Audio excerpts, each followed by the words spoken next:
तो जब योग थेरेपी की बात आती है तो योग थेरेपी के लिए मैं हमेशा कहती हूँ कि आपको कोई भी ऐसा काम नहीं करना है कि अगर कोई भी व्यक्ति आता, सपोज कोई आया बोले इस मेरे स्पाइन में प्रॉब्लम है, मुझे कमर का दर्द रहता है, तो आपको ये नहीं बोलना कि आ जाओ मेरे पास, मैं ठीक कर दूंगी। ठीक है, हमेशा हमको डॉक्टर से सपोर्ट लेते हुए काम करना। ये चीज क्लियर हो रही है आप लोग को?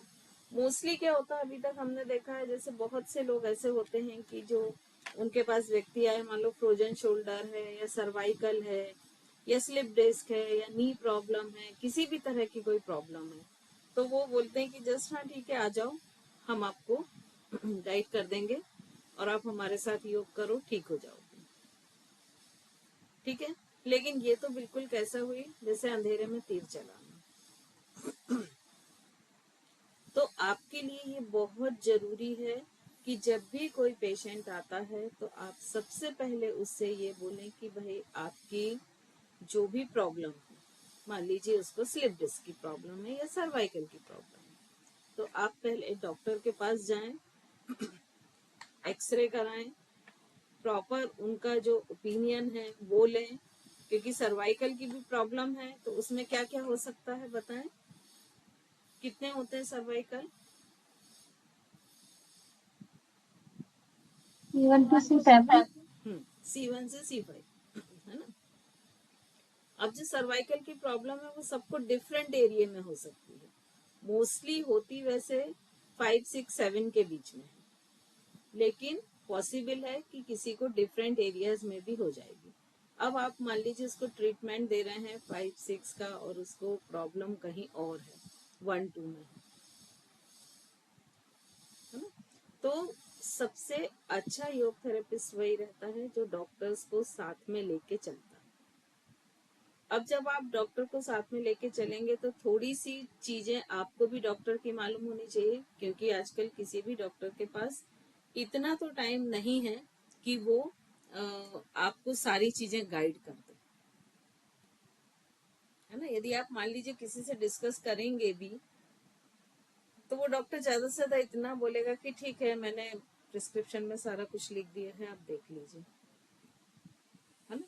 अब वहां पे क्या होता है कि वो लोग टर्म यूज करते हैं, सभी ने कोई ना कोई प्रिस्क्रिप्शंस देखे होंगे डॉक्टर के, ठीक है। तो अब वो टर्मिनोलॉजी हमको आना चाहिए। अगर वो टर्मिनोलॉजी हमको नहीं आती है तो हम उस जो प्रिस्क्रिप्शन पर उन्होंने जो भी लिखा है वो एक्चुअल क्या चीज है, हम वो चीज को नहीं फाइंड आउट कर पाएंगे, समझ नहीं पाएंगे। ठीक है, तो आज हम जो है वो सबसे पहले टर्मिनोलॉजी को पूरा पढ़ेंगे। तो इसके लिए मैं स्क्रीन प्रेजेंट कर रही हूँ, 1 मिनट का मुझे टाइम दें।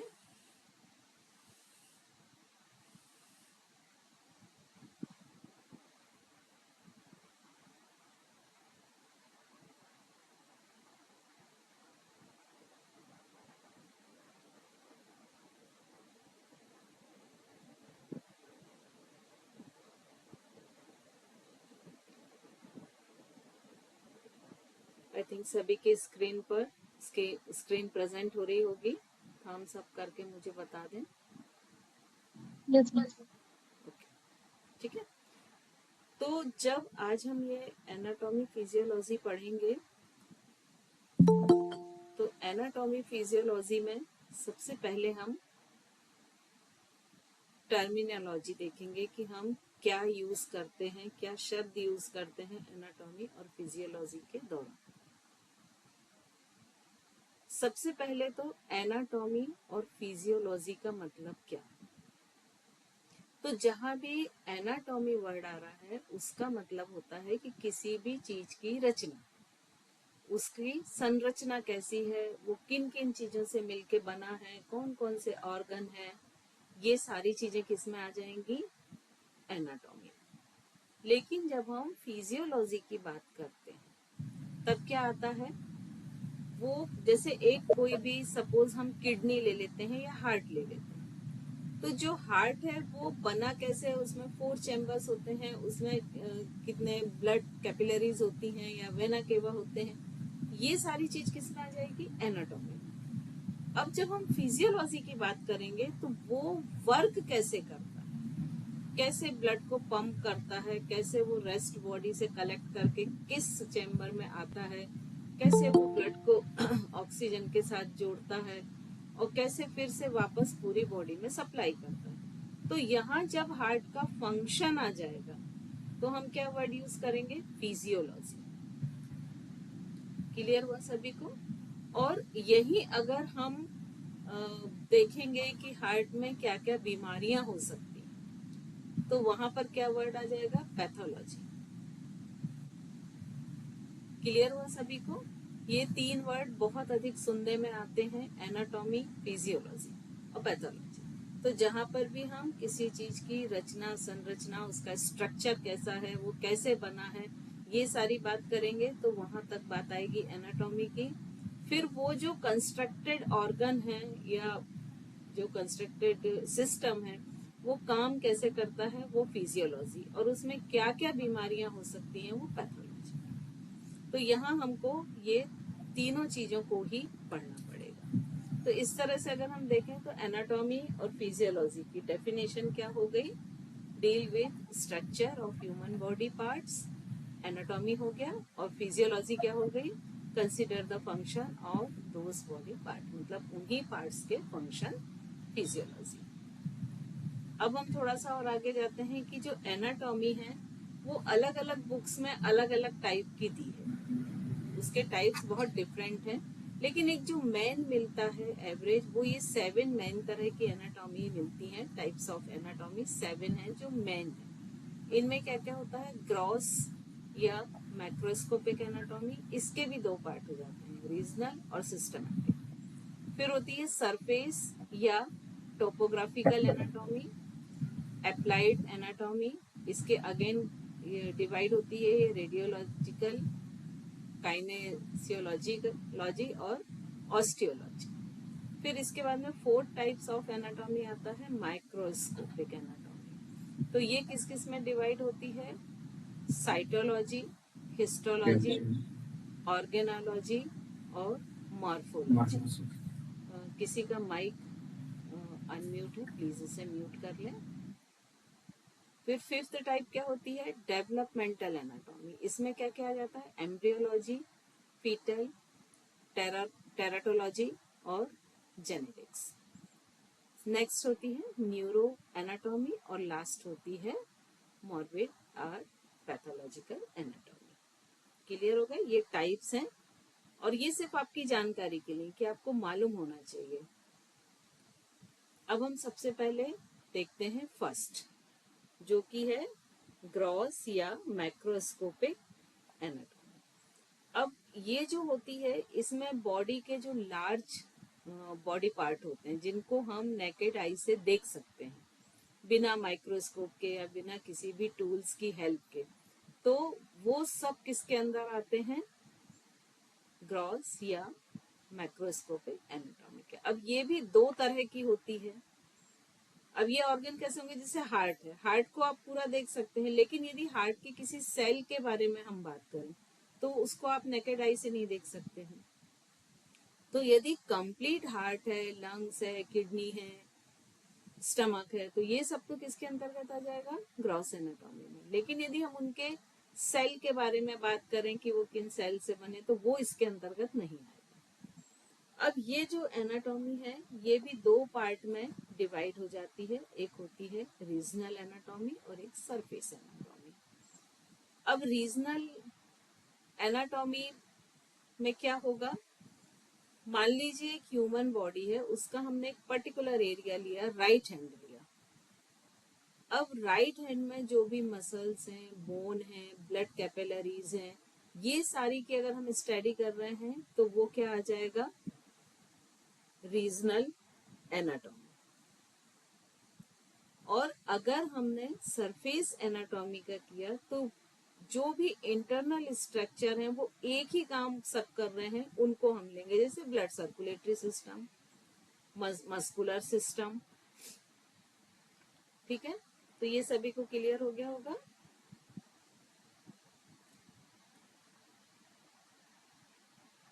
मैम प्लीज एक बार फिर से समझाइए ना रीजनल और सिस्टमिक का। ओके, देखिए ग्रॉस आप समझ गए कि जिसमें हम जिस चीज को हम नेकेड आई से देख सकते हैं, क्लियर। अब इसके दो टाइप हुए, रीजनल और सरफेस। तो अब रीजनल मतलब क्या, एक पर्टिकुलर रीजन को हम स्टडी कर रहे हैं बॉडी के।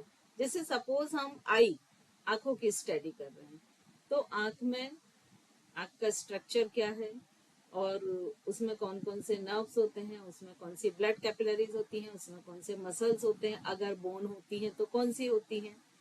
तो ये सारी चीजों की जब हम स्टडी करेंगे तो वो किस में आ जाएगी, रीजनल में। लेकिन अगर वहीं पर हम सरफेस एनाटॉमी की बात करते हैं, तो सरफेस एनाटॉमी का मतलब होता है कि सिस्टम, जिसको हम साधारण भाषा में सिस्टम कह सकते हैं, कि जो एक समान करते हैं। अब जैसे ब्लड सर्कुलेटरी सिस्टम में कि ब्लड कैपिलरीज पूरी बॉडी में कहीं भी होगी, तो उसका काम क्या होगा, ब्लड को फ्लो करना, एक जगह से दूसरी जगह पर लेके जाना, चाहे वो ऑक्सीजनेटेड हो चाहे वो डीऑक्सीजनेटेड हो। ऐसे ही यदि हम मस्कुलर सिस्टम देखें, तो मस्कुलर सिस्टम का क्या काम रहेगा कि पूरी बॉडी में जहां जहां भी मसल्स हैं उनकी स्टडी करना। तो जब हम इस तरह से यूनिट में करते हैं तो वो सरफेस एनाटॉमी हो जाती है, और जब हम कंप्लीटली किसी एक पर्टिकुलर रीजन या पार्ट की स्टडी करते हैं तो वो रीजनल हो जाती है।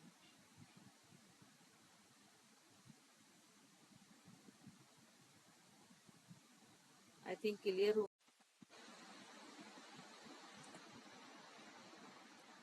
अब हम सेकेंड टाइप ऑफ एनाटॉमी पर आते हैं, जो कि क्या था, सरफेस या टोपोग्राफिक एनाटॉमी।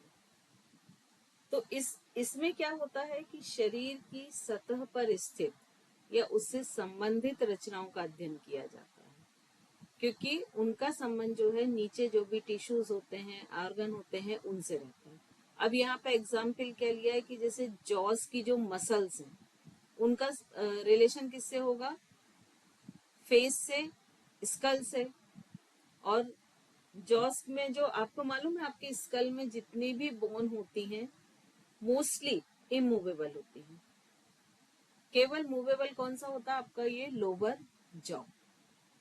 ठीक है, तो यदि आपको अपने फेस के मसल्स का फील करना हो, तो आप कैसे, अगर आप मुंह को खोलेंगे बंद करेंगे तो आपको पूरा फेशियल मसल्स जो है वो फील होंगे। तो जब इस तरह की कोई स्टडी की जाती है कि जिसमें शरीर की सतह पर स्थित उनकी जो संरचनाएं हैं उनसे हम उसके अंदर की पेशियां आदि का जो हम करते हैं अध्ययन, तो वो आता है सरफेस में। अब इसमें मोस्टली क्या होता है कि जो न्यू बॉर्न, बॉर्न तो नहीं बोल सकते हैं, एकदम 1-2 मंथ का हो, जो न्यू बॉर्न होता है, उसमें भी मोस्टली जो उसके स्कल की जो स्टडी होती है वो इसी एनाटॉमी के अंतर्गत होती है, कि उसका स्कल, उसका जो एंटीरियर फोंटानेल या जो एक होता है ना, यहाँ पर एक सॉफ्ट उसका वो होता है स्पॉट, सभी ने फील किया होगा। तो उसकी स्टडी जो करते हैं वो प्राय इसी एनाटॉमी के अंतर्गत आती मैम ये जो सरफेस वाली है ये सिर्फ बच्चों के लिए होती है, हम बड़ों के लिए नहीं है। होती नहीं, है बड़ों ये? के लिए भी होती है, जैसे अभी जॉ का एग्जाम्पल दिया ना आपको। तो वो सरफेस और ये सरफेस में क्या डिफरेंस है? जिसमें आपने कहा मस्कुलर सिस्टम हम पढ़ते हैं, वो भी सरफेस कहलाता है एनाटॉमी? हाँ बिल्कुल, दोनों ही सरफेस कहलाएंगे, दोनों सरफेस एनाटॉमी का ही एग्जाम्पल है। ठीक है, उसमें हम अंदर मस्कुलर सिस्टम पढ़ रहे थे, ब्लड सर्कुलेशन वाला पढ़ रहे थे, इसमें आप हमें कह रहे थे ब्रेन का ऊपरला पार्ट हमने किया या जॉज का? एक्चुअली मूवमेंट्स जो होते ना, जैसे जॉज मूव हुआ तो हम ऊपर से ही अंदर के मसल्स की स्टडी करेंगे। खाली इसमें फेस के जॉज वाला या फुल बॉडी में कहीं भी कहीं भी मसल्स वगैरह? सरफेस पर, जैसे मान लीजिए फिंगर्स हैं, ये मूव कर रही हैं, तो इनके मूवमेंट से हम इनके अंदर के मसल्स की स्टडी करेंगे। वो कोई भी बॉडी सरफेस हो सकती है। क्वेश्चन आप लोग नोट डाउन करते जाएं तो लास्ट में ले लेंगे, क्योंकि इसमें क्या वो फ्लो जो होता है वो ब्रेक हो जाता है, तो आप लोग नोट डाउन कर लीजिए, है ना। फिर थर्ड टाइप जो है इसका है वो है अप्लाइड एनाटॉमी। तो जो अप्लाइड एनाटॉमी है इसको 3 पार्ट में फिर से डिवाइड किया है, और जो अप्लाइड एनाटॉमी है इसका रिलेशन होता है किसी भी तरह की डिजीज से या सर्जरी से। मोस्टली इन दोनों से ही इसका रिलेशन होता है। अब इसको 3 पार्ट में कैसे डिवाइड किया है, अब इसको बिल्कुल टर्म से आप समझिएगा। रेडियोलॉजिकल मतलब क्या हो जाएगा, रेडियोलॉजी हम कहाँ वर्ड यूज करते हैं, जहां पर एक्सरे होते हैं, एमआरआई होती है, इन सब को में हम ये मोस्टली ये वर्ड यूज करते हैं। तो ये जो रेडियोलॉजिकल है ये पूरा एक्सरे फिल्म में किसी भी ऑर्गन के फिल्म को देखकर या स्ट्रक्चर को देखकर और डिसाइड करना कि उसमें क्या क्या प्रॉब्लम है, या उसमें क्या मिस अलाइनमेंट्स हैं, या क्या उसमें डिफॉर्मेशंस हैं। क्लियर हुआ। और काइनेसियोलॉजी, काइनेसियो होता है मतलब मसल्स से रिलेटेड। जहां भी काइनोसियोलॉजी, काइनेस्थेटिक ऐसे वर्ड जहां पर भी आएंगे, इसका मतलब ये होता है कि वो चीज मसल से रिलेटेड है। तो जो काइनेसियोलॉजी होता है इसमें किसी भी शरीर के मसल्स की उनका मूवमेंट कैसा है, वो किस बोन पर किस तरह का प्रेशर डाल रही हैं, किस तरह से बोन को खींच रही है। क्योंकि सपोज आपने देखिए जैसे ये फिंगर्स को ये मोड़ा, राइट, तो इसमें क्या क्या काम किया बताइए। इजीली तो है नहीं कि आपने मोड़ दिया, ये हमको देखने में बड़ा इजी लगता है, लेकिन उस दौरान हुआ क्या, सबसे पहले तो एक थॉट आया कि मुझे ये मोड़ना है। मान लीजिए मुझे पानी का ग्लास पकड़ना है, उठाना है, तो पहले तो एक थॉट क्रिएट हुआ। अब वो जो इलेक्ट्रिक पल्स हैं वो नर्व्स के द्वारा इन फिंगर्स के जो मसल्स हैं वहां तक गए, वहां जाके वो मैकेनिकल एनर्जी में कन्वर्ट हुए।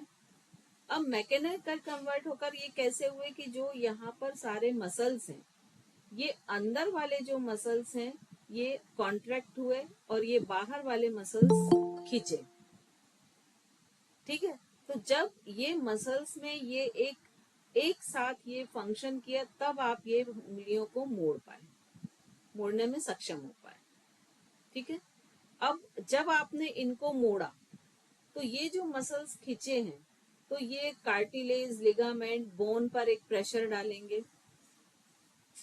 इन लिगामेंट्स की, बोन्स की और क्या पोजीशन है, कितना प्रेशर वो डाल रहे हैं, इसकी स्टडी भी इसी में की जाती है।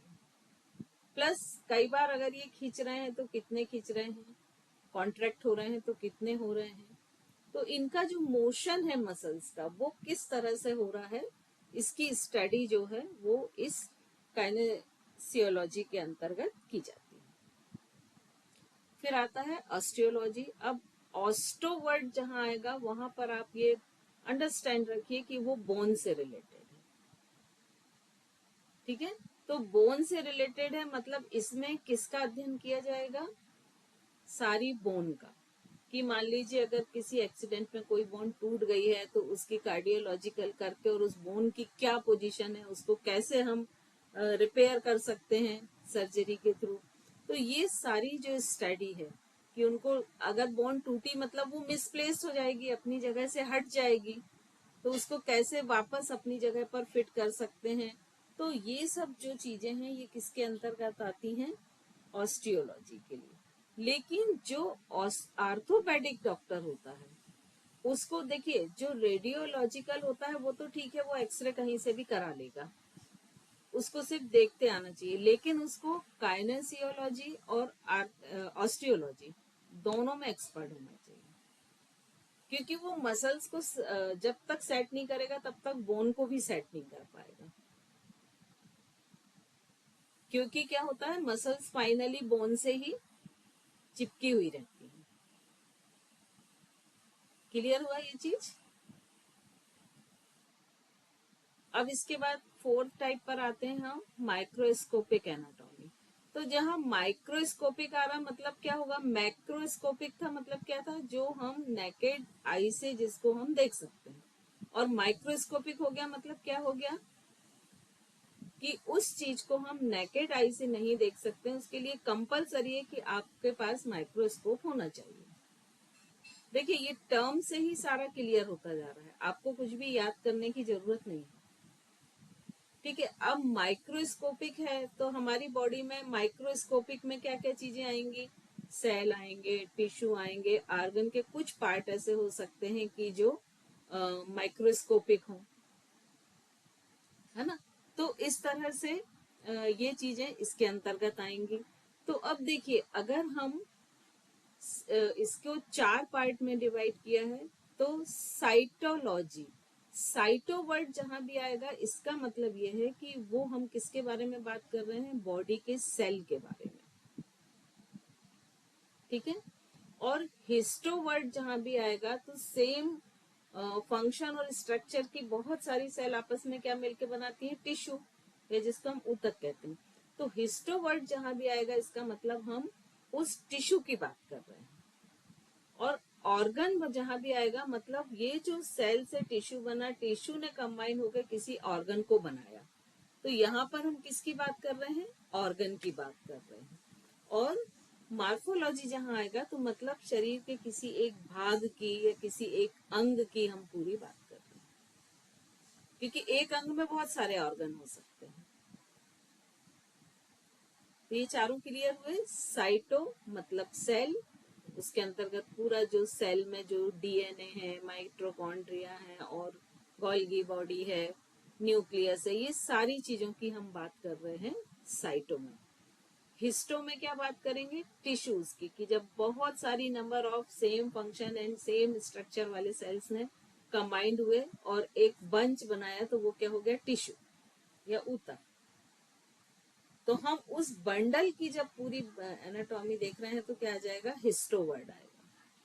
और जब ऐसे बहुत सारे बंडल्स ने मिलकर एक ऑर्गन क्रिएट कर दिया तो क्या आ जाएगा, ऑर्गन आ जाएगा। और जब एक पर्टिकुलर एरिया के ऑर्गन, जैसे हाथ है तो हाथ में कितने सारे ऑर्गन हो जाएंगे, उसकी बात कर रहे हैं तो मॉर्फोलॉजी, राइट। अब इसके बाद डेवलपमेंट एनाटॉमी। डेवलपमेंट नाम से ही आप समझ में आ रहा होगा कि किसी चीज का डेवलप होना।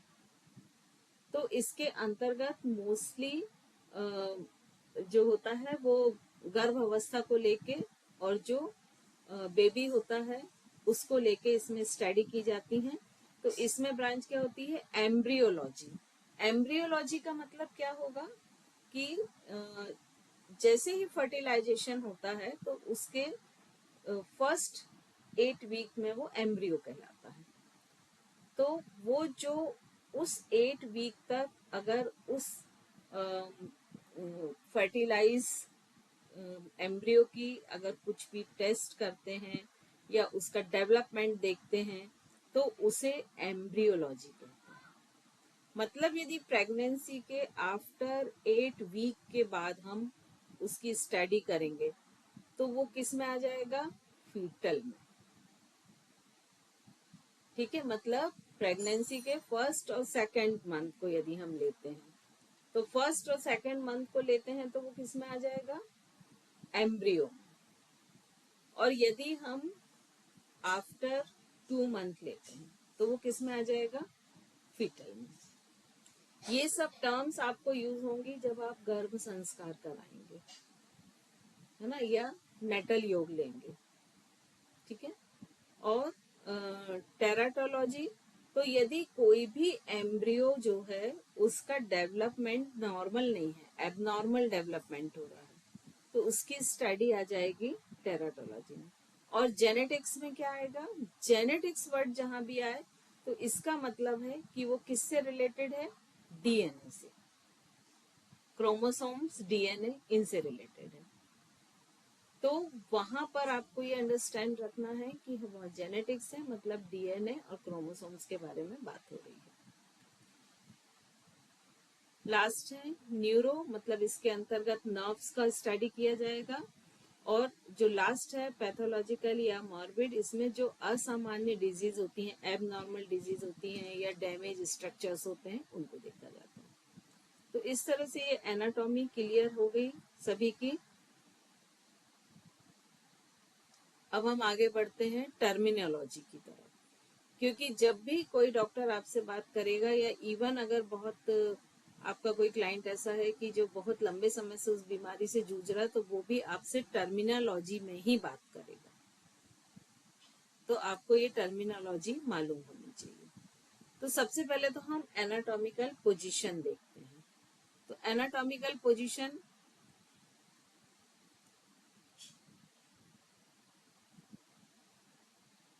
ये एनाटॉमिकल पोजीशन है कि अगर जहां पर एक सॉफ्ट स्पॉट होता है हमारा, वहां से दोनों आईब्रोज के बीच में नोज के सेंटर पॉइंट, चेस्ट के सेंटर पॉइंट, नेवल से होती हुई दोनों अंगूठे के बीच से एक लाइन खींची जाए, तो वो लाइन को आप उस व्यक्ति की बॉडी को इक्वली दो पार्ट में डिवाइड करना चाहिए।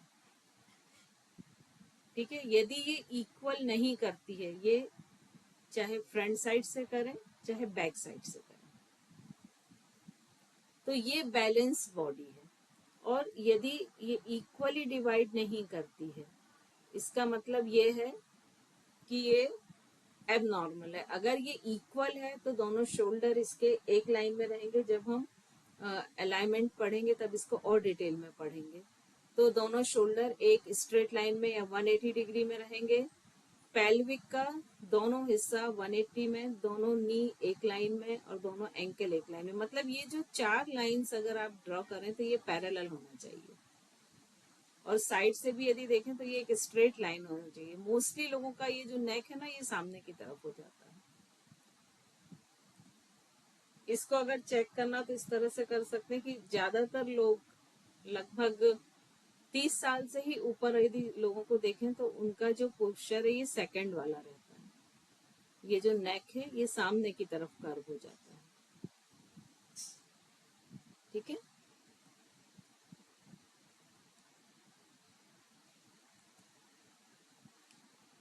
तो अब सबसे पहले हम देखेंगे कि कंप्लीट ह्यूमन बॉडी की एंटीरियर या वेंट्रल, पोस्टीरियर या डॉर्सल, ये पोजीशंस क्या होती हैं। यदि एंटीरियर वर्ड यूज हो रहा है, मतलब सामने के जो बॉडी है, फेस, चेस्ट, नी और ये टोस, इसकी बात हो रही है।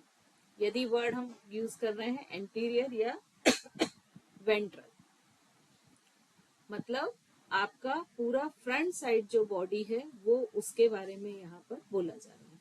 लेकिन वही यदि वर्ड यूज होता है पोस्टीरियर या डॉर्सल, मतलब जितना बैक पोर्शन है, back of the head, spine card, हिप्स, back of your knee और हील्स, इनकी बात हो रही है। तो ये तो बड़ा क्लियर है कि अगर एक ह्यूमन बॉडी है तो उसके सामने की फेस तरफ की बात हो रही तो उसको हम एंटीरियर या वेंट्रल कहेंगे, और पीछे सिर की तरफ की, हिप्स तरफ की बात हो रही तो उसे हम पोस्टीरियर और डॉर्सल कहेंगे। अब मीडियल और लेटरल, ये वर्ड बहुत यूज होता है। जब भी आप प्रिस्क्रिप्शन वगैरह देखेंगे ना, उसमें ये वर्ड बहुत यूज होगा। तो मीडियल का मतलब होता है कि यदि हम कंप्लीट बॉडी को एक लाइन से दो बराबर हिस्सों में डिवाइड करें, तो जो उस तरफ ऑर्गन जा रहे हैं वो मीडियल, और जो उस लाइन से दूर जा रहे हैं वो लेटरल। अब यहाँ पे कंफ्यूजन क्या होता है कि जैसे एक हमने एक बोला कि भाई हाथ जो है वो लेटरल है और चेस्ट जो है वो मीडियल है। ठीक है, ये तो हमने बोल दिया। अब मान लीजिए आपसे ये पूछा कि ये तो एक मोटे तौर पे हो गया है ना, लेकिन यदि मान लीजिए ये पूछा कि अगर पेल्विक और टॉर्सो कैप्सल जो है, उनमें कौन मीडियल है और कौन लेटरल है, या आपसे पूछा कि हार्ट और रिब्स, बताइए हार्ट और रिब्स में मीडियल क्या होगा और लेटरल क्या होगा। Side of the ribs, heart medial हो जाएगा और अगर साइड रिब्स हैं तो वो लेटरल हो जाएगा। ठीक है, तो एक सिंपल सा इसका कैलकुलेशन है कि मिड लाइन की तरफ जो ऑर्गन पास है वो मीडियल हो गया और मिड लाइन से जो दूर है वो लेटरल हो गया। अब इस एक वर्ड ये भी बहुत यूज होता है, प्रॉक्सिमल और डिस्टल। ये डॉक्टर्स कंटिन्यूएशन में ये वर्ड यूज करते हैं।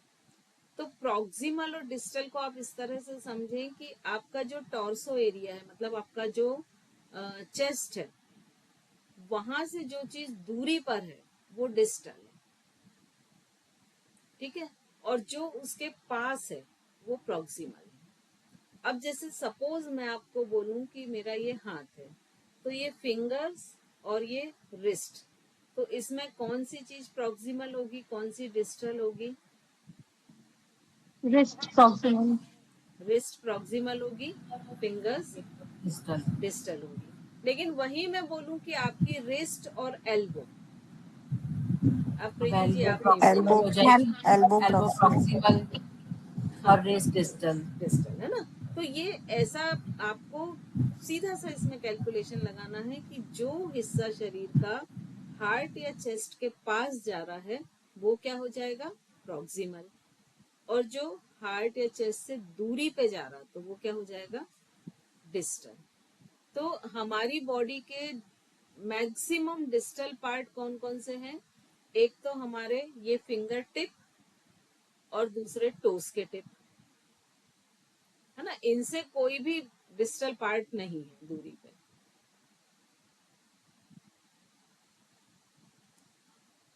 अब इसके बाद सुपरफिशियल और डीप। तो सुपरफिशियल और डीप का सिंपल सा कैलकुलेशन है, स्क्रीन प्रेजेंटेशन बंद हो गया क्या?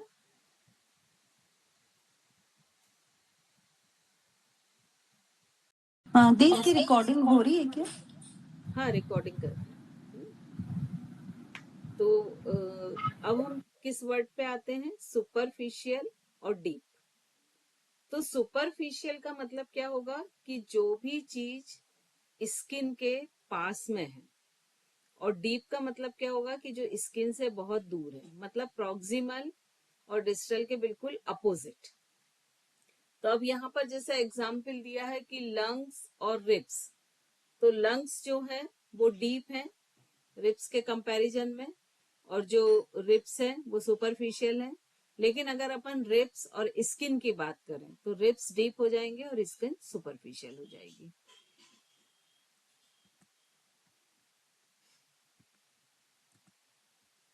नेक्स्ट हम देखते हैं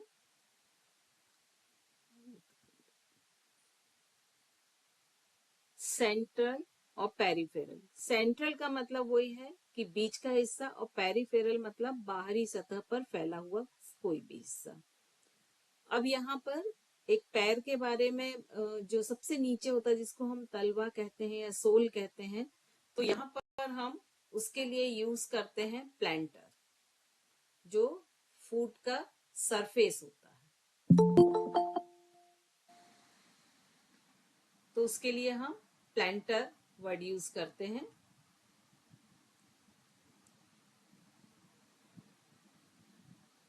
नेक्स्ट है सुपीरियर इंफीरियर। सुपीरियर और इंफीरियर को आप कैसे याद रखेंगे?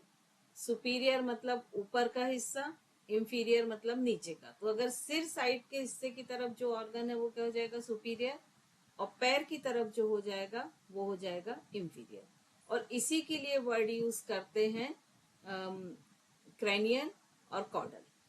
क्रेनियल है तो सुपीरियर, कॉर्डल है तो इंफीरियर। तो अगर हम कंपैरिजन करें कि हार्ट और पेल्विक का, तो हार्ट क्या हो जाएगा, सुपीरियर, पेल्विक क्या हो जाएगा, कॉर्डल। लेकिन यदि हम करें कि पेल्विक एंड नी, तो पेल्विक क्या हो जाएगा, सुपीरियर हो जाएगा, नी क्या हो जाएंगे, इंफीरियर हो जाएंगे।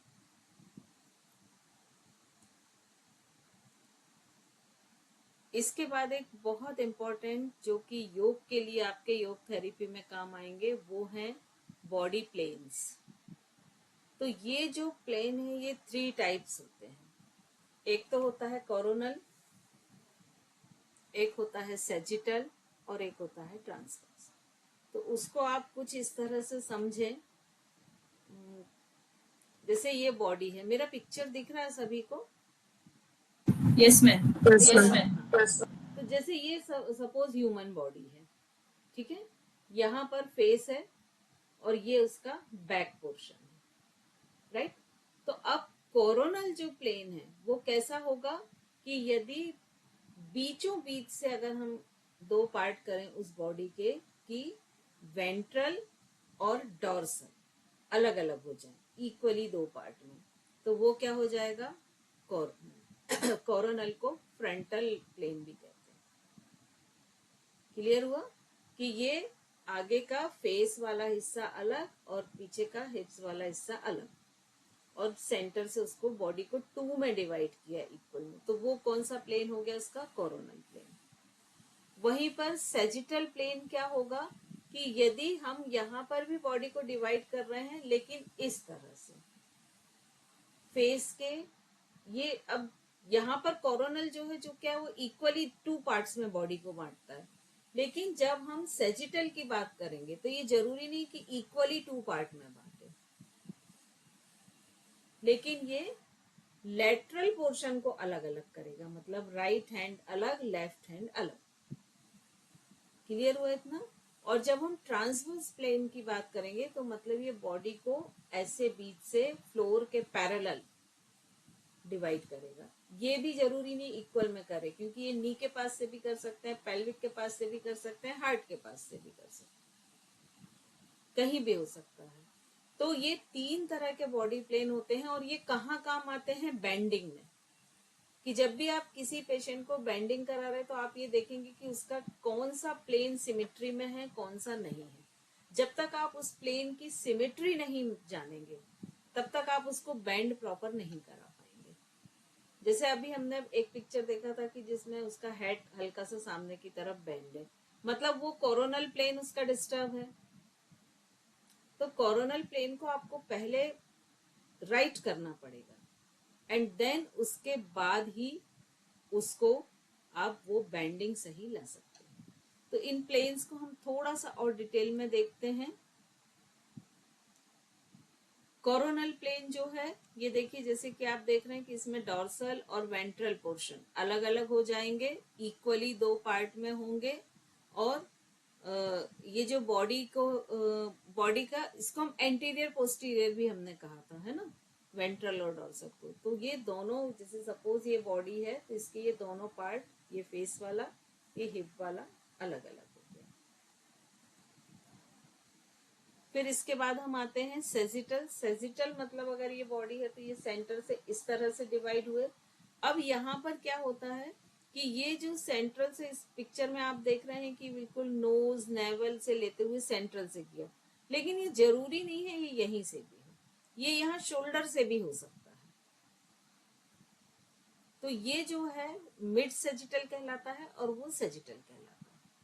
तो ये इक्वल पार्ट में डिवाइड करें ये बिल्कुल भी कंपलसरी नहीं है कि अगर हम सेजिटल प्लेन की बात करेंगे तो वो बॉडी को टू इक्वल पार्ट में डिवाइड करेगा, ये कंपलसरी नहीं है। और ऐसे ही ट्रांसफर्स में देखें, यहाँ पर पेल्विक से ये ट्रांसफर किया है, हो सकता है ये शोल्डर के पास से कर लें, हो सकता है ये नी के थोड़े से नीचे से करें। तो ये प्लेन भी जो है ये फ्लोर के पैरेलल रहेगा, लेकिन ये कंपलसरी नहीं है कि ये बॉडी को टू इक्वल पार्ट्स में डिवाइड करें। अब अपन फाइनली देखें तो ये जो तीनों प्लेन्स होते हैं, ये तीनों प्लेन आपस में 90 डिग्री के एंगल को मेंटेन करते हैं, है ना।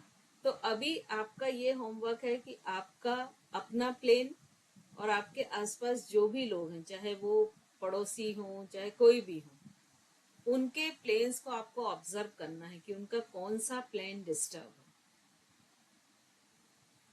कई बार दो प्लेन भी डिस्टर्ब हो सकते हैं, ठीक है।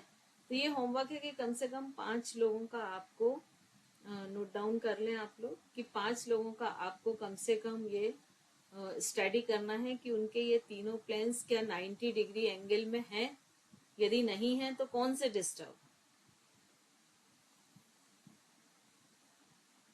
मैम प्लेन्स को फिर से एक बार बता दीजिए। देखिए ये फर्स्ट प्लेन है कोरोनल प्लेन। कोरोनल प्लेन में क्या होगा कि जब कोरोनल प्लेन से बॉडी को डिवाइड किया जाएगा तो उनके एंटीरियर पोस्टीरियर या उनके वेंट्रल और डॉर्सल जो पोर्शन है वो इक्वली टू पार्ट में डिवाइड हो जाएंगे। वहीं जब हम सेजिटल प्लेन की बात करते हैं तो सेजिटल प्लेन जो है वो लेटरल डिवाइड करेगा, दोनों लेटरल पार्ट को अलग अलग कर देगा, लेकिन ये कंपलसरी नहीं है कि वो जो दोनों लेटरल पार्ट हैं वो इक्वली डिवाइड हो, वो अनइक्वल भी हो सकते हैं, मतलब लेफ्ट और राइट साइड की बॉडी को अलग अलग डिवाइड कर देगा। और जो थर्ड है वो ट्रांसफर है, मतलब ये बॉडी के ऊपर और नीचे के हिस्से को, कॉर्डल और क्रेनियल को अलग अलग कर देगा। यहाँ पर भी ये कंपलसरी नहीं है कि वो बॉडी को 2 इक्वल पार्ट में ही डिवाइड करे। क्लियर? अब इसके बाद आप देखिए कि अगर ये प्लेन में किस तरह देखा जाता है कि ये देखिए चारों लाइन अगर पैरेलल है, इट मीन्स वो बैलेंस बॉडी है, अलाइंड बॉडी है। वहीं अगर मिस अलाइंड बॉडी होती तो उसके ये जो चारों लाइंस होते हैं ये एक दूसरे के पैरेलल नहीं रहते। एक शोल्डर ऊपर है, एक नीचे है, पेल्विक ऊपर नीचे है, नी ऊपर नीचे है, या एंकल में प्रॉब्लम है। तो ये जब हम बॉडी मिस अलाइनमेंट का पढ़ेंगे तो ये बहुत डिटेल में पढ़ेंगे। तो यहाँ बस आप इतना समझ लीजिए कि ये अलाइन बॉडी के ही जो तीनों प्लेन है वो 90 डिग्री में रहेंगे, अदरवाइज नहीं रहेंगे। इसका आप लोग चाहें तो पिक्चर ले लें, इसके थ्रू आप अपनी बॉडी को भी या किसी की भी बॉडी को चेक कर सकते हैं कि वो अलाइंड है कि नहीं।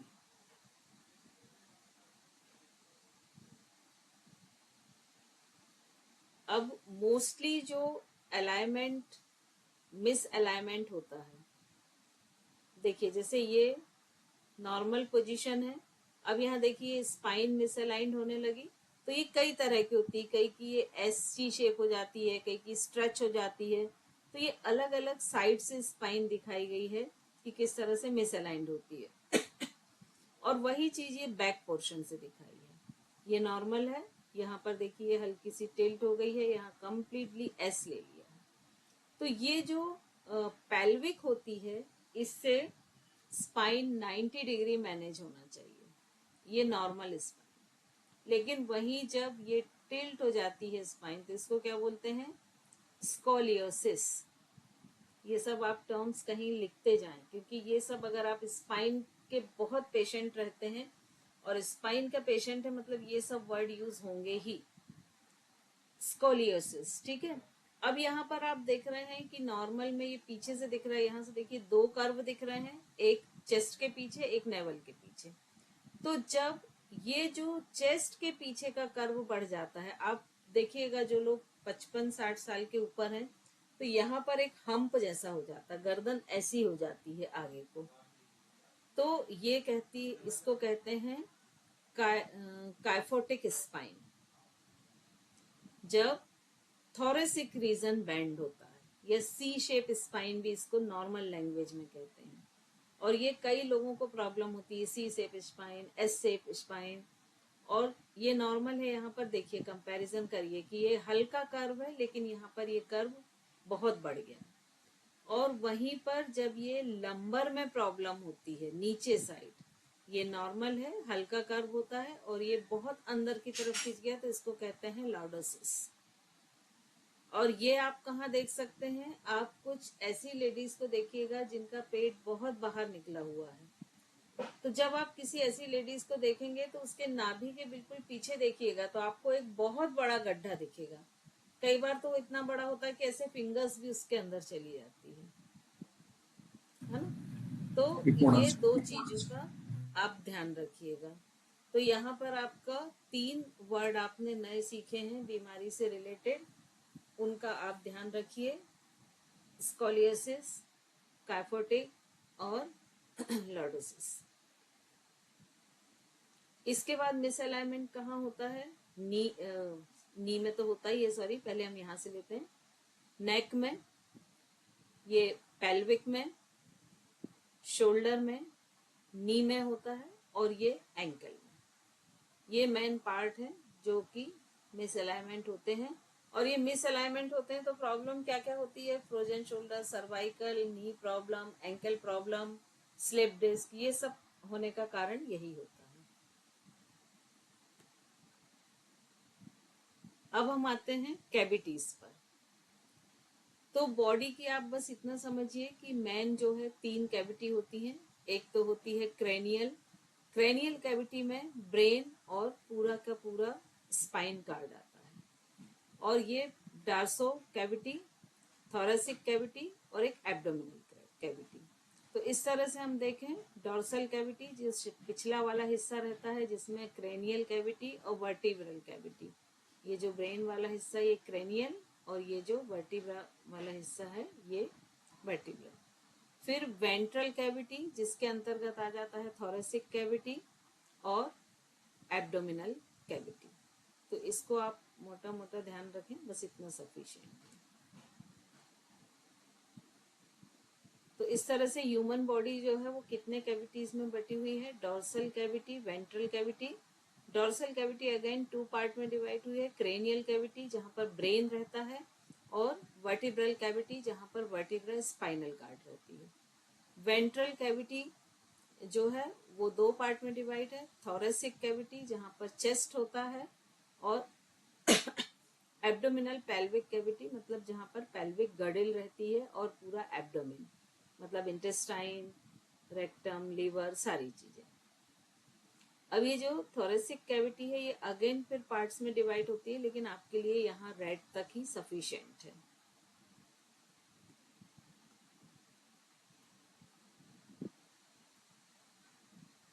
अब ये वर्ड एक बहुत यूज होता है जब भी आप मेडिकल टर्मिनोलॉजी की बात करते हैं, एक्यूट और क्रोनिक। तो इन दोनों को समझना बहुत जरूरी है। एक्यूट मतलब का होता है कि कोई भी सिम्टम जो है वो अचानक से बॉडी में आए और वो अचानक से फिर बहुत उसकी पोजीशन खराब होती गई, पहले से नहीं था। जैसे हार्ट अटैक कि पहले से ऐसा कुछ भी नहीं था, अचानक से उसके सिम्टम्स बॉडी में दिखे और अचानक वो वर्स्ट होगा। और क्रोनिक का क्या होता है, क्रोनिक का मतलब होता है कोई प्रोग्रेसिव डिजीज कि जो धीरे से शुरू हुई फिर बढ़ती गई बढ़ती गई बढ़ती गई और बहुत लंबे समय तक चलती गई, जैसे अर्थराइटिस, अस्थमा, बहुत सारी बीमारियां। माइक किसका अनम्यूट कर लीजिए प्लीज, जिसका भी अनम्यूट है। तो ये 2 वर्ड आपको क्लियर होने चाहिए कि एक्यूट क्या होता है और क्रोनिक क्या होता है।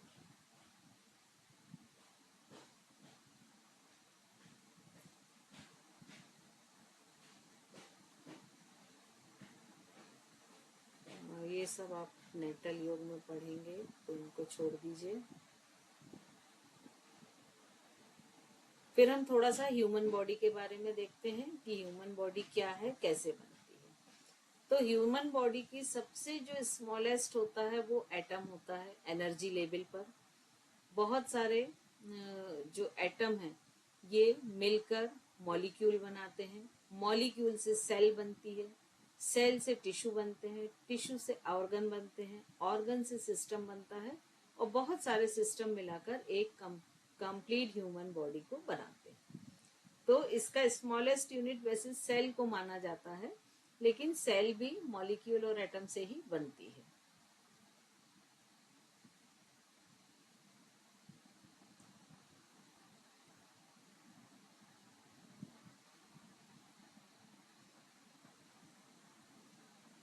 अब हम समझते हैं एटम क्या है। तो एटम, जिन्हें हम परमाणु भी कहते हैं, बहुत ही छोटी, बहुत ही सूक्ष्म होते हैं जिनको हम विदाउट माइक्रोस्कोप नहीं देख सकते। और जब सेम टाइप के या डिफरेंट टाइप के एटम्स आपस में ग्रुप बनाते हैं तो वो मॉलिक्यूल बनाते हैं। तो मॉलिक्यूल को हम कह सकते हैं कि ये ग्रुप ऑफ एटम्स है। अब इसको हम कैसे समझते हैं, जैसे ऑक्सीजन के 2 एटम मिलके ऑक्सीजन का एक मॉलिक्यूल बनाते हैं जिसको हम O2 के नाम से देते हैं, या फिर 2 हाइड्रोजन एटम और एक ऑक्सीजन एटम मिला के पानी बनाते हैं, पानी का एक मॉलिक्यूल बनाते हैं जिसको हम H2O के नाम से देखते हैं। तो इसी तरह से सारे बायोलॉजिकल मॉलिक्यूल्स बनते हैं, जैसे प्रोटीन है, डीएनए है, ये सब चीजें इसी तरह की प्रोसेस करके और बनते हैं, क्योंकि जो जितने भी एमिनो एसिड्स या प्रोटीन है ये सब एक केमिकल्स ही हैं जो हमारी बॉडी में बनते हैं। नेक्स्ट है कि अब एटम से मॉलिक्यूल बने, मॉलिक्यूल ने सेल बनाई, तो सेल के अंदर भी बहुत सारे स्ट्रक्चर होते हैं, माइटोकॉन्ड्रिया होता है, न्यूक्लियस होते हैं, फिर राइबोसोम्स होते हैं, डीएनए होते हैं, आरएनए होते हैं, क्रोमोसोम्स होते हैं। और सेम स्ट्रक्चर की और सेम फंक्शन वाली जब बहुत सारी नंबर ऑफ सेल्स आपस में कंबाइन होती हैं तो वो टिश्यू बनाती है। और ये जो टिश्यू है ये ऑर्गन बनाते हैं कोई भी, और सेम नेचर के जिनके फंक्शन उस सिस्टम के अकॉर्डिंग हो, सेम होना जरूरी नहीं है, सिस्टम बनाते हैं। तो हमारी बॉडी में कितने मोस्टली जो मेन सिस्टम वो 10 माने जाते हैं, जैसे respiratory, muscular, skeleton, nervous system, endocrine, reproductive, excretory, और कौन सा रह गया है, डाइजेस्टिव, रेस्पिरेटरी। तो ये सारे 10 सिस्टम्स होते हैं जिनको मिलकर एक ह्यूमन बॉडी बनती है। तो अब उस तरह से ये शायद रिपीट हो गया है, ये सेल के अंदर के स्ट्रक्चर बताए हैं। सेल है, इसके अंदर मेन पार्ट जो जेनेटिक के काम आता है वो ये डीएनए होता है। और जो डीएनए होता है उसमें एटी, ये बहुत डिटेल में है, इतना आपको जाने की जरूरत नहीं है, जीसी और सीजी, ये टाइप ऑफ प्रोटीन्स होते हैं जो मिलके ये डीएनए को बनाते हैं। डीएनए और आरएनए, डीएनए का फुल फॉर्म क्या है, डीऑक्सी राइबो न्यूक्लिक एसिड। और ये इस तरह के सीढ़ी जैसे स्पाइरल आपस में लिपटे हुए दो फिलामेंट्स होते हैं जो बनाते हैं डीएनए। अब ह्यूमन जर्नी कहाँ से शुरू होती है? सबसे पहले तो एक सिंगल एग होता है जिसके आसपास लाखों में स्पर्म होते हैं, और उसमें से कोई स्पर्म पेनिट्रेट होकर इस एग में जाता है तो हम उसको क्या कहते हैं, फर्टिलाइजेशन। फर्टिलाइजेशन के बाद ये 2 मंथ तक एम्ब्रियो बनाता है। वो एक सेल मल्टीपल होती है कई बार, मतलब एक कितना मिरेकल या मैजिक वाली बात है कि हम सब एक सेल से बने हैं और इतने एडवांस लेवल पर आ गए। तो वो एक सेल मल्टीपल टाइम डिवाइड होती है और एम्ब्रियो बनाती है। एम्ब्रियो से फिर फीटस बनना शुरू होता है और फीटस से बेबी।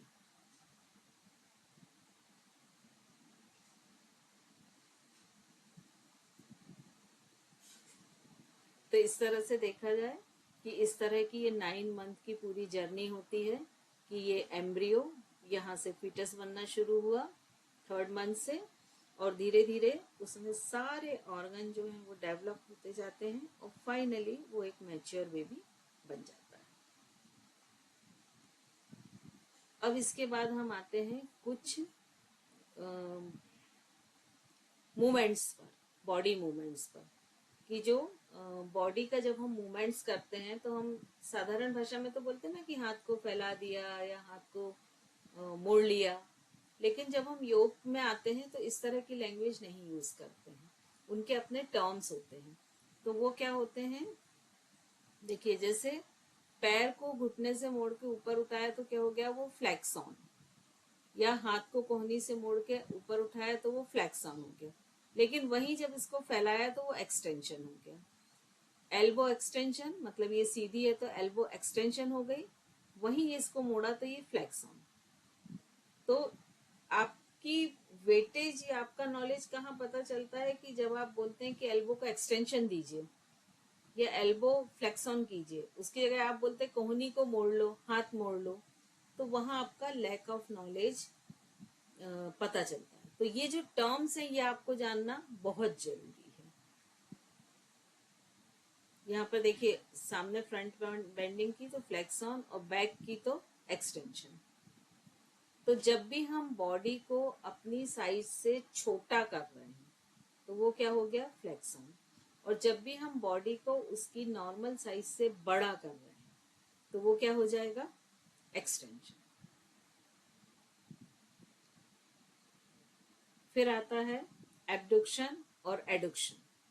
तो देखिए जब भी शोल्डर लेवल पे हाथ है, इनको हम अगर शोल्डर से ऊपर उठा रहे हैं तो एब्डक्शन, और अगर शोल्डर से डाउन कर रहे हैं तो एडक्शन।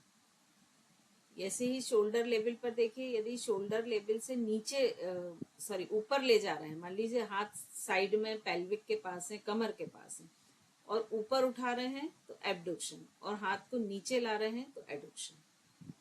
इसको क्लियर रखिए कि हाथों को जब भी हम ऊपर उठा रहे हैं मतलब अपने शरीर से दूर ले जा रहे हैं तो एब्डक्शन, और जब शरीर के पास ला रहे हैं तो एडक्शन। ऐसे ही पैर में भी देखिए कि जब पैर को फैला रहे हैं, शरीर से दूर ले जा रहे हैं तो क्या हो गया, एब्डक्शन, और जब शरीर के पास ला रहे हैं तो एडक्शन। ये 2 टर्म्स आपको ये याद रखने हैं। फिर सर्कमडक्शन, मतलब पूरा बड़ा ऐसा सर्किल, जैसे शोल्डर से हम हाथ को पूरा ऐसा गोल सर्किल बनाते हैं तो वो क्या हो जाएगा, सर्कमडक्शन। अब इंटरनल एक्सटर्नल रोटेशन, तो ये तो सिंपल है, जैसे हम रिस्ट रोटेशन करते हैं या एंकल रोटेशन करते हैं, तो जब हम रिस्ट को अंदर की तरफ से रोटेट कर रहे हैं तो वो क्या हो जाएगा, इंटरनल, और जब हम उसको बाहर की तरफ से रोटेट करेंगे तो वो क्या हो जाएगा, एक्सटर्नल।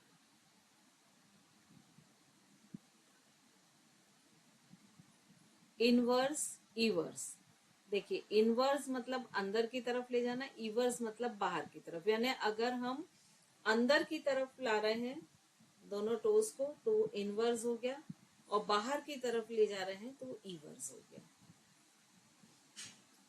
अब ये जो टर्म यूज होता है ना, अभी इसके पहले आपने जस्ट ये पढ़ा है, इंटरनल रोटेशन एक्सटर्नल रोटेशन, ये हम कब यूज करेंगे, ये दोनों लगभग सेम लग रहे होंगे आपको, लेकिन इंटरनल रोटेशन मतलब जैसे ये रिस्ट है मेरी, है ना, इस रिस्ट को हमने अंदर साइड से पूरा ऐसा गोल घुमाया तो ये किस में आ गया, रोटेशन।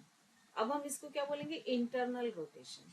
अब इसी को मान लीजिए बाहर साइड से घुमाया तो ये क्या हो गया, एक्सटर्नल रोटेशन।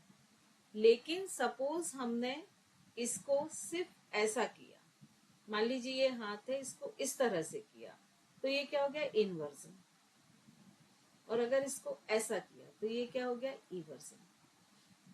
डिफरेंस समझ में आया, यहाँ हम रोटेशन नहीं कर रहे हैं। तो अब देखिए जब आपके किसी भी व्यक्ति के एंकल में सेलाइंड होते हैं तो उसमें देखिए ये टर्म्स यूज होती है, ये नॉर्मल एंकल है, इसमें देखिए यदि आप सेंटर से खींचेंगे तो ये पूरी एक स्ट्रेट लाइन जा रही है, ये इनवर्जन है, मतलब उसका पैर अंदर की तरफ मुड़ गया है। अब यहां से आप लाइन खींचेंगे तो ये सीधी नहीं जाएगी, ठीक है। वहीं पर इवर्जन हुआ मतलब उसका पैर बाहर की तरफ मुड़ गया है, मतलब जैसे ये एंकल है सपोज, है ना, तो ये जो एंकल है ये अगर बाहर की तरफ ऐसा हो गया है तो इवर्जन हो गया, और ये अंदर की तरफ हो गया तो इनवर्जन हो गया। तो आप देखिए अगर आप 10 लोगों के पैर देखेंगे तो 8 लोगों के आपको पैर कैसे मिलेंगे, इवर्जन, सब ऐसे करके खड़े होते हैं, होता है ना, क्योंकि उनके जो एंकल है वो इवर्जन हो गए। तो योग में सबसे बड़ा पार्ट होता है इनको मैनेज करने का, इनको नॉर्मल पोजीशन में लाने का।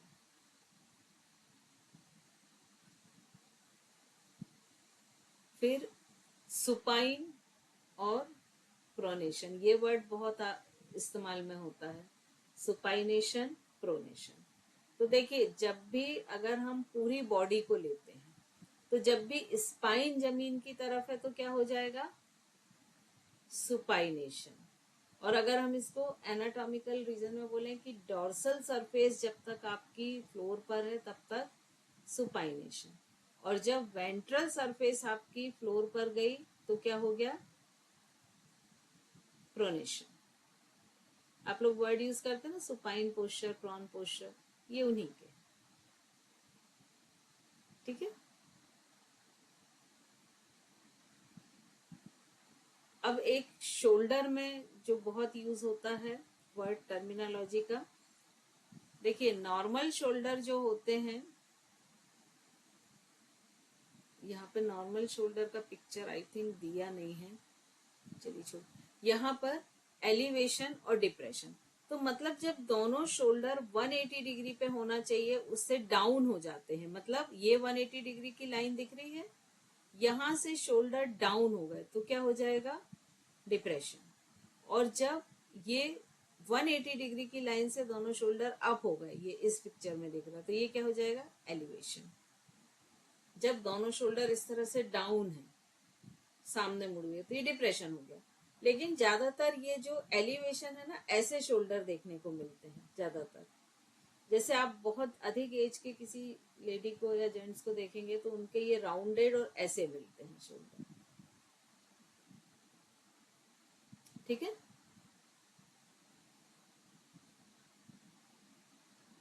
अब यदि हम एक पाम को लेते हैं तो जो भी हमने एग्जाम्पल लिया था कि पाम में रिस्ट हमारी प्रॉक्सिमल हो जाएगी, फिंगर्स डिस्टल हो जाएगी, और ये जो ऊपर वाला हिस्सा है ये पामर हो जाएगा और ये डॉर्सल हो जाएगा। ठीक है, ये हम कर चुके हैं बात। और यही चीज यदि हम पैर में लेते हैं तो फुट में ये प्लेंटर हो जाएगा, और जो जो हिस्सा हम खड़े होते हैं तो देख पाते हैं वो क्या हो जाएगा, डॉर्सल। अब ये दो वर्ड भी बहुत यूज होते हैं, प्लेंटर फ्लेक्सॉन और डॉर्सी फ्लेक्सॉन। तो जब भी प्लेंटर फ्लेक्सॉन का मतलब होता है कि जैसे पैर के पंजे को बाहर की तरफ खींचते हैं हम, जिसमें उंगलियां बाहर की तरफ जाती हैं, 90 डिग्री है एंकल और पैर का पंजा, है ना, तो 90 डिग्री से अधिक होता है तो वो प्लेंटर फ्लेक्सॉन होता है। और जब हम पैरों की उंगलियों को अपनी तरफ खींचते हैं तो वो क्या हो जाएगा, डॉर्सी फ्लेक्सॉन।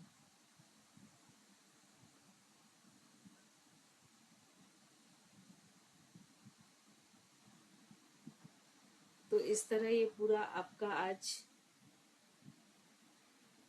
एनाटॉमी, टर्मिनोलॉजी, ये सारी चीजें आज हमने कंप्लीट की हैं।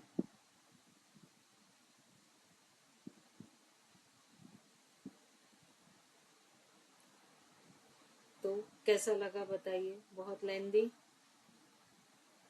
देखिए जिनका बायो बैकग्राउंड है उनको तो ठीक लगा होगा, Yes, ma'am. प्रॉब्लम नहीं होती है ना, लेकिन जिनको बायो बैकग्राउंड नहीं है उनके लिए थोड़ा सा टफ हो सकता है। लेकिन यही वो टर्म्स हैं जो आप यदि यूज करेंगे तो वो आपके नॉलेज को आपको कई गुना ऊंचाई पर ले जाएंगे, है ना। रिवीजन और हो इसका गया सबसे मैम। अच्छा, आपने मैम फर्स्ट ईयर हम लोगों की क्लास ली थी ना, तो उसमें ये सारा अभी तक का आपने पढ़ाया था, तो एक रिवीजन हो गया हम लोगों का। इसमें थोड़े कुछ पॉइंट्स कम थे, नॉर्मल थे, इसमें थोड़े टीटीसी से में और भी यही पढ़ा था मैम, टीटीसी में राजा भैया ने भी यही सब पढ़ाया था, तो मतलब अब अच्छे से पढ़ लिया, तब ऐसे ही पढ़ा था।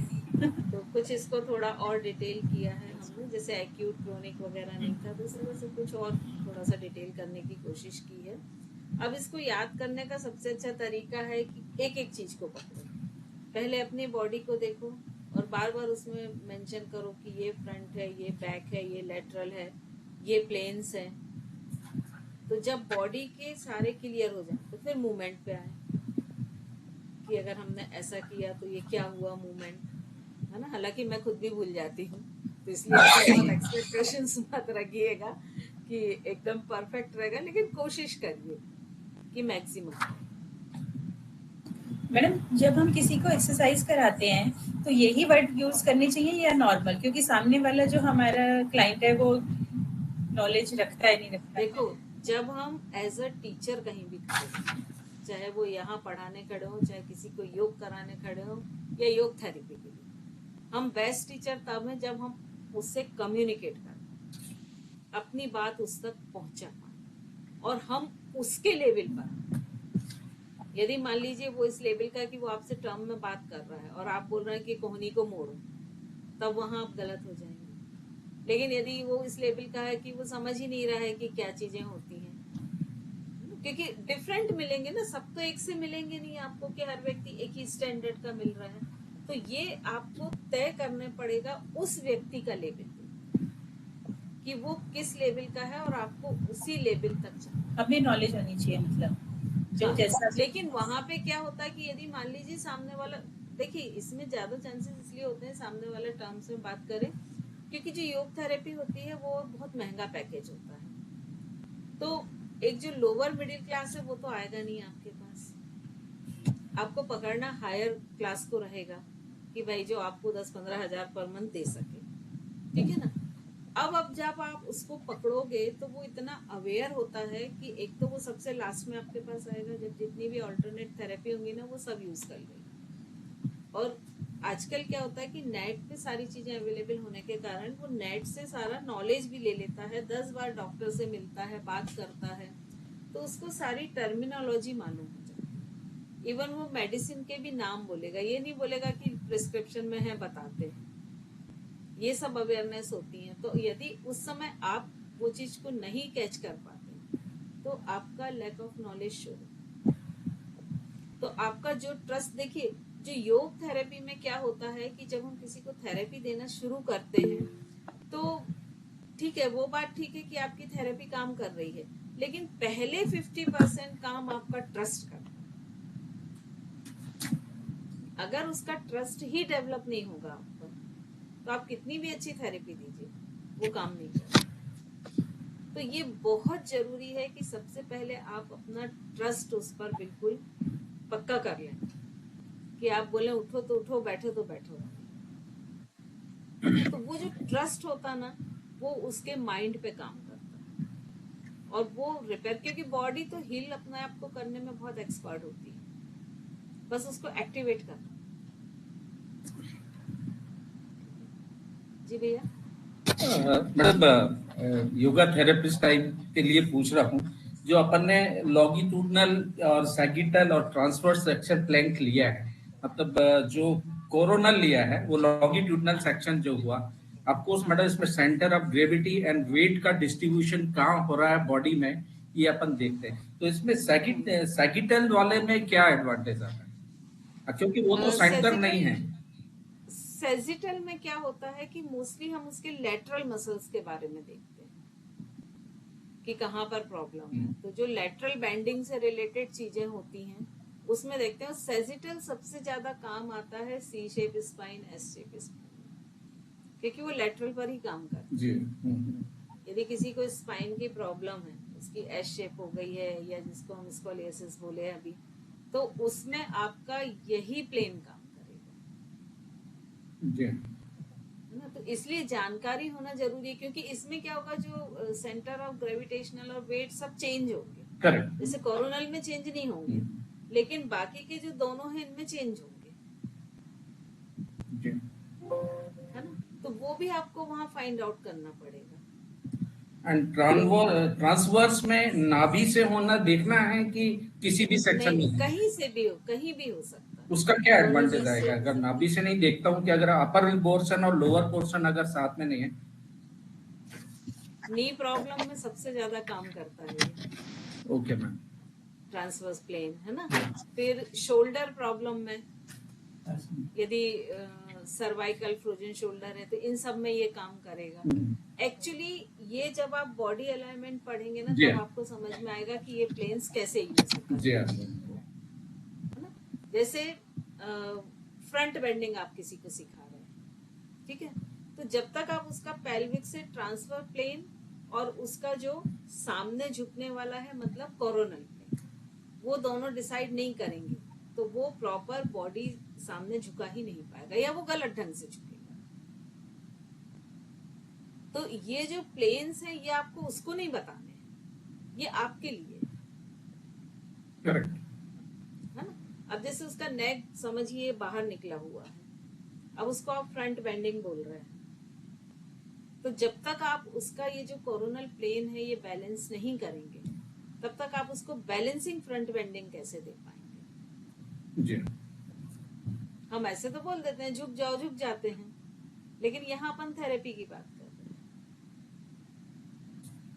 अब जैसे वो मान लीजिए ऐसे सामने झुका, अब अगर वो पेल्विक से ना झुक के यहाँ से ऐसे झुक गया जी, तो आपको डिसाइड करना पड़ेगा ना कि नहीं ये इतना डिस्टेंस आ रहा है और ये ऐसे नहीं झुक रहा, इट मींस इसके पेल्विक में या तो प्रॉब्लम हो रही है। पहले तो आप कोशिश करेंगे, अब मान लो नहीं हो रहा तो फिर कैसे कराएंगे जी।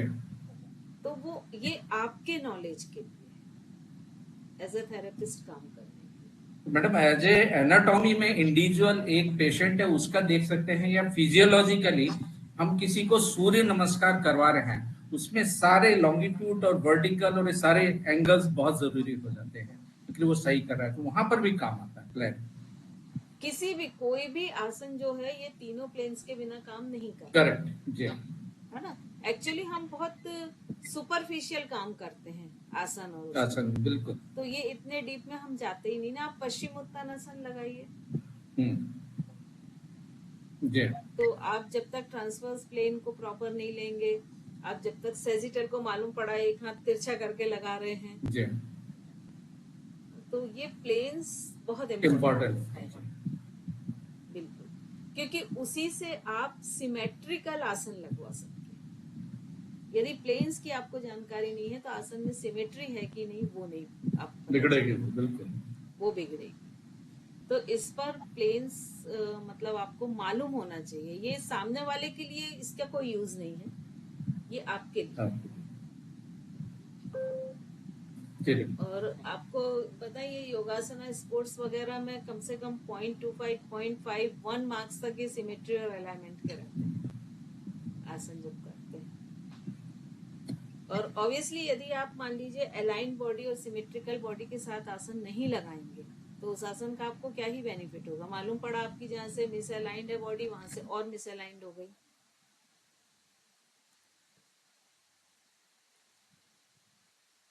तो ये सारी जो प्रॉब्लम्स हैं, वॉइस आ रही है मेरी? वॉइस आ रही है? एक्चुअली पावर कट हुआ फिर से।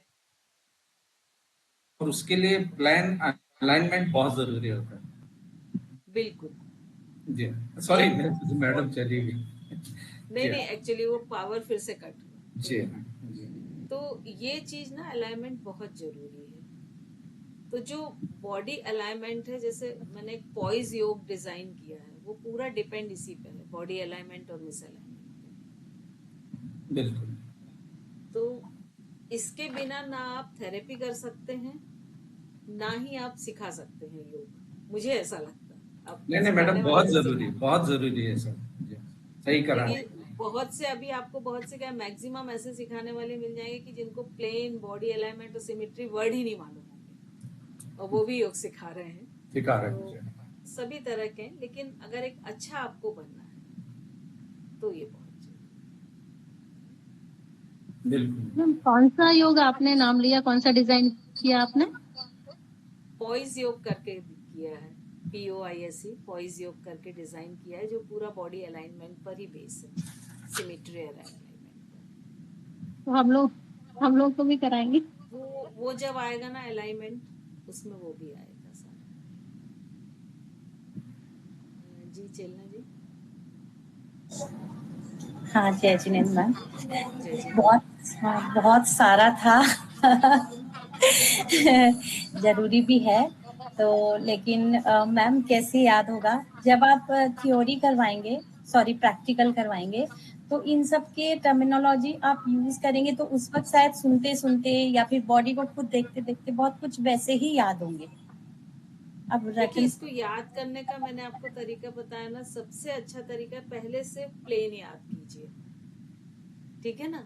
उसके बाद पोजीशन याद कीजिए, anterior, posterior, lateral, proximal, distal, जो हम ज्यादा यूज करते हैं, है ना। और जब ये दोनों हो जाए तो फिर मूवमेंट याद करिए। तो वो बेटर होता कि आप अपनी ही बॉडी में, जो मैं बोल रही थी ना कि एक ऑब्जर्वेशन की वो डालिए कि किसी व्यक्ति ने हाथ फैला रहे हैं, अच्छा हाँ एब्डक्शन हो रहा है, तो आप ऑब्जर्वेशन ये करके और उसको नाम देते जाएंगे ना तो बहुत इजी होगा याद करना।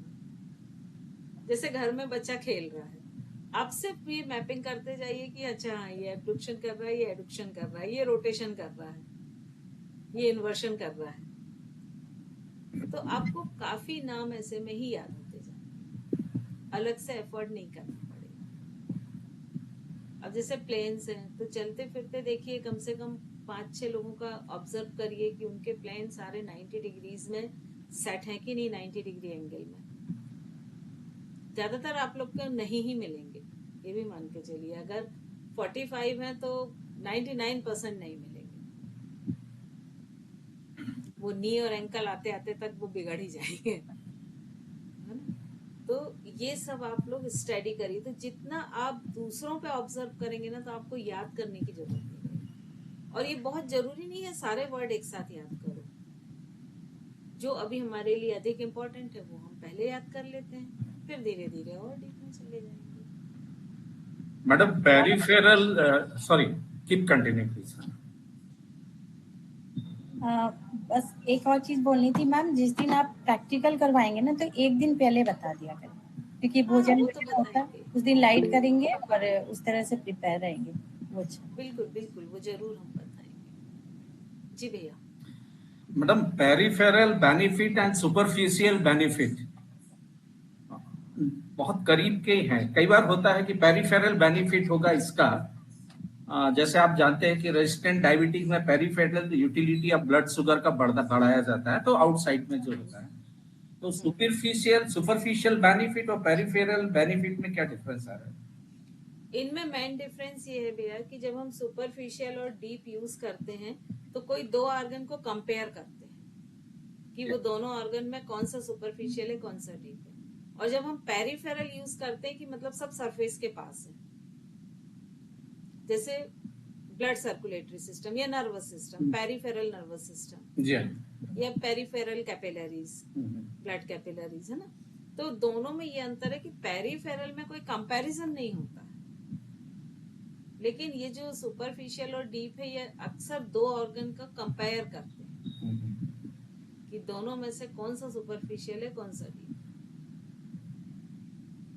है ना। तो ये सर्जरी वगैरह में ये वर्ड बहुत यूज होते हैं कि जैसे जब सर्जरी करते हैं तो मसल्स जो करते हैं ना तो लेयर्ड होती हैं, तो उसमें सुपरफिशियल मसल्स कौन सी हैं, डीप मसल्स कौन सी हैं, तो इस तरह का ये उस समय बहुत वर्ड यूज होता है। और पेरिफेरल तो मतलब बाहर का सतही कोई भी चीज है सरफेस की, तो वो पेरिफेरल है। तो मैडम अगर स्किन का ग्लोरी होना, चेहरे की स्किन का ग्लोरी होना अगर बेनिफिट है अग्नि मुद्रा का या किसी का भी, तो ये सुपरफिशियल है कि पेरिफेरल बेनिफिट? देखिए यहाँ पर यदि आप कंपैरिजन कर रहे हैं कि ये स्किन ग्लोरी हो रही है, मसल्स ज्यादा अच्छे हो रहे हैं या सर्कुलेशन अच्छा ब्लड हो रहा सर्कुलेशन बढ़ रहा है, हाँ, तब आप इसको सुपरफिशियल और डीपली सर्कुलेशन प्योर हो रहा है, ऑक्सीजन रिच मिल रहा है, जो ब्लड वेसल्स हैं, उस सेंस में कर सकते हैं। लेकिन यदि सिंपल आप स्किन का कर रहे हैं तो वो पेरिफेरल। हाँ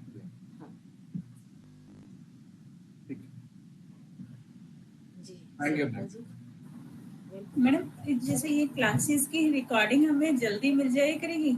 एक्चुअली जैसे अभी मंडे वेडनेसडे मुझे शिविर में जाना है और उसके बाद जो मौन शिविर है उसके बाद कोई और जाएगा, तो मैडम एक कंटिन्यूटी सी बनी रहती है। अगर जल्दी रिकॉर्डिंग मिल जाए तो हम उसको कैचअप कर पाए। नहीं, फिर भी आपको एक वीक करीब तो वेट करना पड़ेगा, क्योंकि सैटरडे संडे ही मोस्टली मैं उसको डाल पाती हूँ, बीच में मेरे पास भी इतना टाइम नहीं होता है, तो थोड़ा तो वेट कर। क्योंकि मैम अभी जैसे गुरुजी दिल्ली में है तो हमारा थोड़ा सा जाना आना रहता है। अब कमिंग मंडे वेडनेसडे मेरा वहीं रहेगा, फिर मौन शिविर है तो उसमें भी कोई ना कोई जा रहा होगा, उसमें मैं तो नहीं जा रही हूँ, तो इसीलिए मैंने कहा जल्दी मिल जाए तो थोड़ा अच्छा रहेगा। ठीक है, एक वीक कोई बहुत बड़ा टाइम नहीं होता है। ठीक है मैम, थैंक यू। चलिए, सभी के क्वेश्चन हो गए क्या? किसी और के भी हैं? मैम एक क्वेरी और था, लास्ट क्लास अटेंड नहीं किया था, तो क्लासेस मंडे एंड वेडनेसडे हैं या कब कब हैं? 3 days रखी हैं भैया वीक में, मंडे, वेडनेसडे और फ्राइडे। Timings ma'am? 12 बजे। That's good, thank you. क्या बात है, आज किसी के क्वेश्चन नहीं है भाई, सब इसी में खो गए क्या, एनाटॉमी फिजियोलॉजी?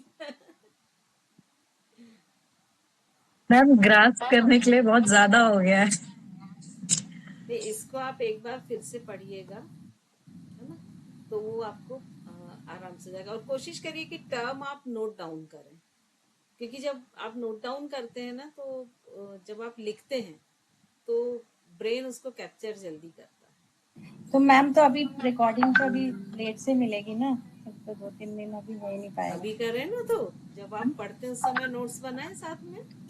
मैम वो थोड़ा सा ना फास्ट हो जाता है, मतलब जब आप बोलते हैं ना तो ऐसा लगता है कि आपको हम आपको सुने और या फिर हम नोट डाउन नहीं करें। नहीं, पूरा नहीं लिखें, पूरा नहीं लिखें, सिर्फ जो टर्मिनोलॉजी होती वो ले लें, कुछ चीजों की पिक ले लें। हाँ जैसे आज मैम, मैंने बीच में स्क्रीनशॉट्स, बोला हाँ जब स्क्रीनशॉट्स तो सारे ही ले रखे हैं, फिर बैठ के फिर उसको पिक ले पढ़ेंगे लें, तो फिर अच्छे से हो जाएगा। तो उससे क्या होगा कि आप सेम डे रिवाइज कर सकते हैं। मैम आज तो वैसे पूरी तरह से टर्मिनोलॉजी में ही खो गए हम। मैम समझ नहीं आ रहा कौन सी टर्म कहाँ भाग गई। सब आएंगी धीरे धीरे, कलेक्ट करिए पेशेंसली। मैम इसकी पीडीएफ देंगे क्या? इसका ये रिकॉर्डिंग भी दे दूंगी और मैं इसकी पिक दे दूंगी आप लोग को ग्रुप में। मैम आज ग्रुप में आप पिक डाल ही दीजिए, पिक तो कम पिक से में कम, डाल, हाँ ये सही रहेगा। फिर रिकॉर्डिंग जब आएगी तब तक पिक देख के हम लोग वो कर, क्योंकि ना दिक्कत क्या होता है कि ये रिकॉर्डिंग या मैं ये पीपीटी सोचूं ना ग्रुप में डालने, तो ये जाता नहीं है, एक्चुअली बहुत बड़ा होता है ना, तो वो व्हाट्सएप पे जाता नहीं, तो मैं पिक फॉर्म में कन्वर्ट करके आपको दे दूँ। हाँ जी मैम, वो ना एक्चुअली रिकॉर्डिंग जब वो इतने एमजी की हो जाती है ना तो वो डाउनलोड ही नहीं हो पाती है। हाँ वो नहीं हो पाती है, तो इसीलिए वो प्रैक्टिकली पॉसिबल नहीं होगा। मैम तो मैं पिक्स आपको भेज दिया करूंगी सेम डे ग्रुप में, ठीक है। मैम एक ये चीज बताइए, ये प्लेन क्या है? मेरे को तो बहुत कंफ्यूजन ही हो गई। प्लेन मतलब सतह, यानी बॉडी को आप कैसी कैसी सतह में कट कर सकते हैं। ओके ठीक है मैम, वही जो वो जो फ्रंटल आपने बताया था और बैक साइड वाला कोरोनल बताया था वो सब। कोरोनल, सेजिटल और ट्रांसफर, 3 ही होते हैं प्लेन, ठीक है। ठीक तो है। मैम जैसे एक चीज पूछनी थी, जैसे हम ये ये टर्म्स लिखेंगे जो ये, तो हम इसको किस तरह से एक वे ऑफ राइटिंग, मतलब इसमें क्या होना चाहिए कि किस तरह से उसको एक्चुअली किस ये तरह से तो उसका ये ना आप नेट पे भी डालेंगे ना तो आपको ढेर सारी चीजें मिल जाएंगी इसमें, है ना। तो इसको आपको सिर्फ समझने की जरूरत है, लिखने की नहीं है जरूरत। एक मिनट ना, एक सेकंड।